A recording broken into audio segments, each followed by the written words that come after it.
زبور 52۔ اے زبردست، تو شرارت پر کیوں فخر کرتا ہے؟ خدا کی شفقت دائمی ہے، تیری زبان محض شرارت ایجاد کرتی ہے۔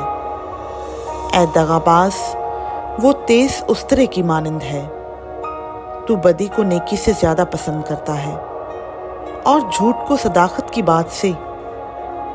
اے دغاباز زبان، تو مہلک باتوں کو پسند کرتی ہے، خدا بھی تجھے ہمیشہ کے لیے ہلاک کر ڈالے گا، وہ تجھے پکڑ کر تیرے خیمہ سے نکال پھینکے گا اور زندوں کی زمین سے تجھے اکھاڑ ڈالے گا۔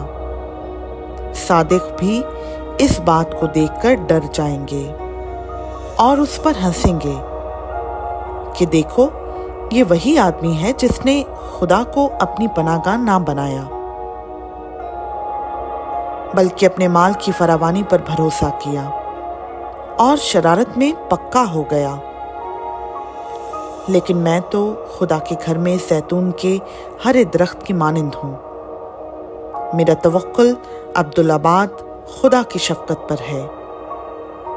میں ہمیشہ تیری شکر گزاری کرتا رہوں گا کیونکہ تو ہی نے یہ کیا ہے، اور مجھے تیرے ہی نام کی آس ہوگی کیونکہ وہ تیرے مقدسوں کے نزدیک خوب ہے۔ خدا ان کا پاک کلام کا پڑھا، سنا، سمجھا اور قبول کیا جانا ہم سبوں کے لیے باعث برکت ہو۔ آمین۔